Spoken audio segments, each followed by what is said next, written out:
Welcome to Trek Trav. I'm Trav. This is Star Trek Voyager Season 1, Episode 15/16 or 14 or wherever the hell we're up to. Jetrel.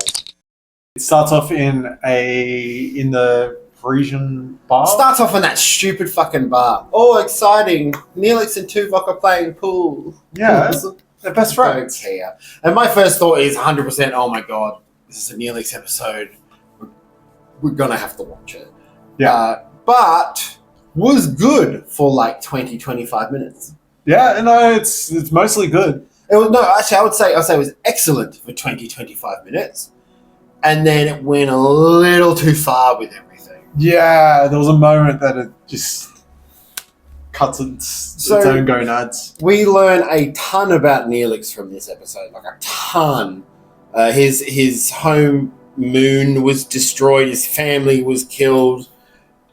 He was on the rescue team to this planet, saw dead people. Like a lot of trauma for Neelix, of which is just like character dumping, like huge amounts considering how little we knew about him before. Yeah, he at this point in the season or in the series, because it's basically the end of the season. Yeah, well, one episode away.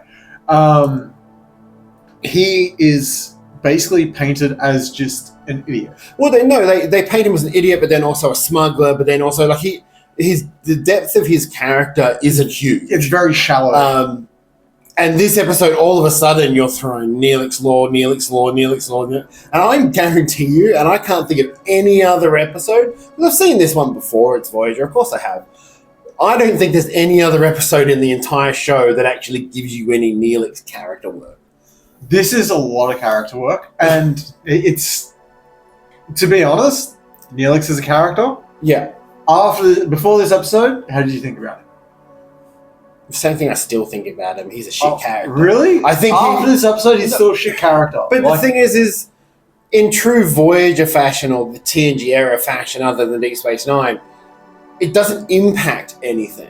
Like occasionally, like I know that they bring up his dead sister later on. I know they bring up sort of his dead family later on, but it's not impacting anything. Yeah, but no characters in Voyager.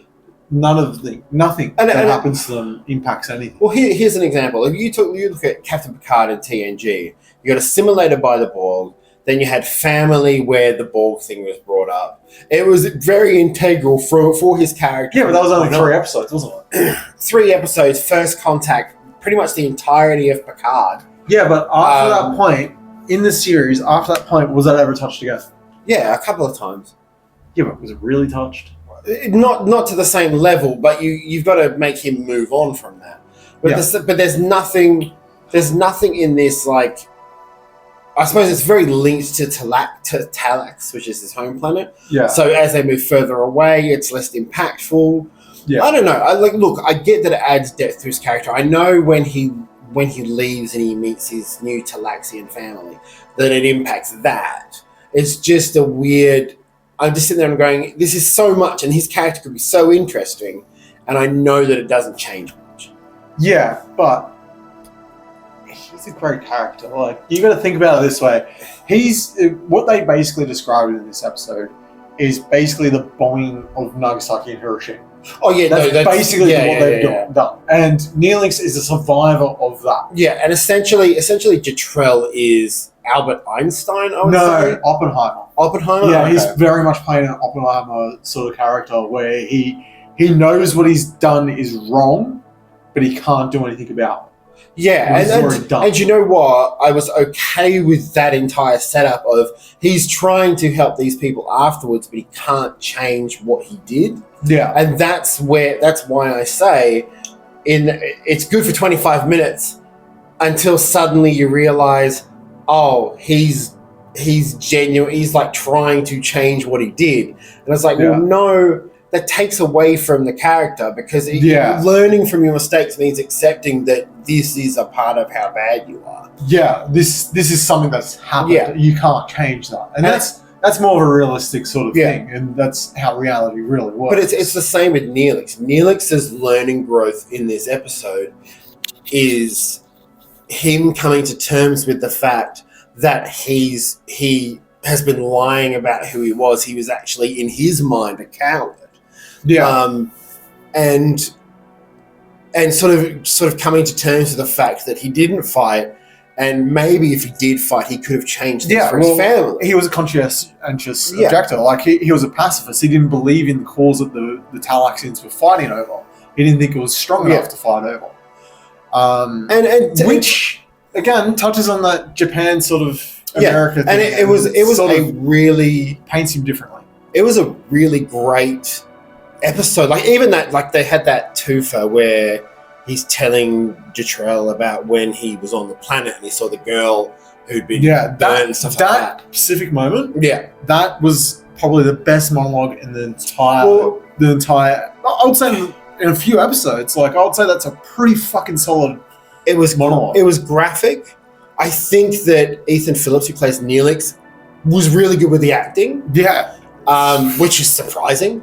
And I think the guy who played Jetrel, and I don't know his name, he like, you could see throughout Neelix talking, like a tear developing in his eye. I'll be honest. And I'm going, that's good acting. The first time I watched this episode, years and years ago when I was a kid, I cried. In that scene, I cried. You cried with it. Yeah.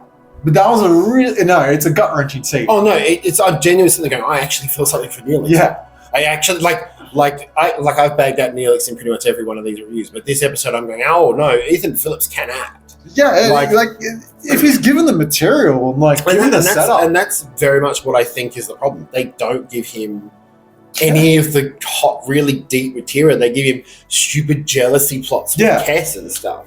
Of whom, weirdly for a Neelix episode, Kes isn't in it much. And also... she's in it enough, though. She's in a bit, but also he's in his room alone, right? And then she rings the door chime to come in. Does she not live with Neelix? I don't know what their situation is, because it's also revealed in this episode that he didn't know that she was only 1 year old when he met her. Which is an excuse a lot of people use. But also, the thing about that is, great. He didn't know. Okay, we'll take it as that, right? But when he has the dream sequence where he's imagining people are different people and his sister is played by Kes. No. He puts Kes in the place of the very young girl who was dying. Yeah, and I get that they're going for like a protective thing. It's more shocking because it's Kes. But all I'm thinking is, he puts her in the place of like the really young girl. Can we just touch on that makeup? That makeup was terrible. I think that zombie makeup was terrible. And I mean this in the nicest way possible. I love the TNG era of Star Trek, but very rarely do they go full on gore. Yeah, and if you went even it's pretty graphic. But if they added like slime and shit, it would have taken it just to that next level. But I know that the TNG era didn't like pushing in that kind of stuff. No. It was very like family friendly. Even though they're talking about mass genocide. And in a very graphic way. In a very graphic way. And what they do is interesting, and I don't think they would do it now, is in newer shows, they tend to, as someone's telling a story, they show clips of it. This one, it was just Neelix. It was just Ethan Phillips' performance telling the story. Yeah, and it does a damn good job. And Jetrel's reaction to that story. Yeah. And that's how I'm sitting there. The whole time I'm going, it would have been cool to see it, but having it as a story, as someone's personal history, really made up for that. Yeah. But then we get that cold, ad break at the, most straight after it. At an inappropriate time. It's just as Drell's just about to say, he just reveals, I have... He has a disease. I have the disease, and it is at a late stage. I am going to die in the next couple of days. Yeah. And there's just... The whole thing sort of shifts at that point, because suddenly Jetrel's, it seems a little bit more selfish because he's literally doing it to save himself. What the fuck was that? Just had a random kitten. In my house. That is in the house. That wasn't him. Ghost kitten. What the fuck? But yeah, the story shifts to trying to make Jetrel sympathetic. And particularly sympathetic to Neelix. Now, I don't think... He killed 350,000 people, right? And all of Neelix's family. Neelix had no reason to forgive him. But at the end, he goes, "I forgive you," and I'm sitting there going, "No, I'm sorry. You don't need to forgive him. You can forgive him without telling him. You can move on." Yeah, can we also, like, he has a warped sense of trying to help people as well. Like, did you see the creature that he created out of that cloud? Yeah, like he creates like a weird, I want to say Warby Talaxian. I think it's just a lung. I don't know what it was, but it was like, hold on, he just created like a mutant in a tube. Yeah. And then they're trying to, like, use the transporter to create another mutant. The transporter would have made a full person. But my thing about this was that Janeway also seems very much on Jetrel, well, not very much, but a little bit on Jetrel's side. Like, she seems to empathize with Neelix, but she's constantly trying to go, well, you need to speak to Jetrel. And it's like, oh, yes, you need to put the victim of these horrible crimes right next to the person who committed them. Good idea. Yeah, but then you wouldn't get that confronting scene. I get that, but at the same time, it makes Janeway look a little bit irresponsible. Yeah. Like, it's one of those things. Towards the end of the episode, it just seems like it falls off a cliff. It straight up falls off a cliff. After that ad break, right after Jetrel fucking says that I've got the disease, it falls off a cliff because then you get the dream sequence.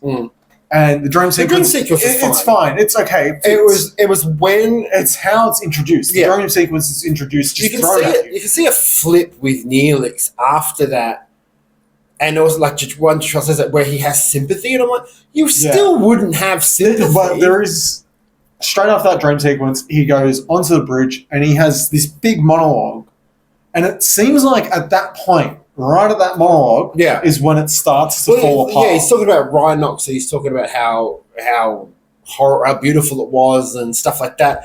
And then he disappears because he's too emotional about it. And then it goes to Janeway and she's like, of course. And all the other crew. Like, literally, the only... Kes and the Doctor are the only ones from the crew who really have anything in this episode. And the Doctor's very little. Like, I'll say he's almost as much as Janeway. Kes is less. Janeway's in it a good chunk, but it is essentially a two-play between Ethan Phillips and this guy. Yeah, and it's really good. They have great chemistry together. It is that end. It's that end, like 15 minutes, where suddenly it's, oh, we can bring them back to life. There's sympathy for this guy killed, and I don't think you should have like if it had been Janeway in that moment. When they're like, oh, we can bring him back to life. Janeway and Tuvok are both saying, hey, no, you fucking can't. Yeah, well, it doesn't work. There's a question of it, and they try it, and it has a weird, like the weird transporter thing and stuff like that. I feel like in that moment, to be honest, Neelix would be desperately trying to save these people. Yeah. And Jetrel obviously, but Tuvok and Janeway are just sort of like, oh no, it's not going to work. And I'm like, you're not actually telling us why this isn't going to work. Clearly it works about halfway. You could keep working on this, but that would mean staying there.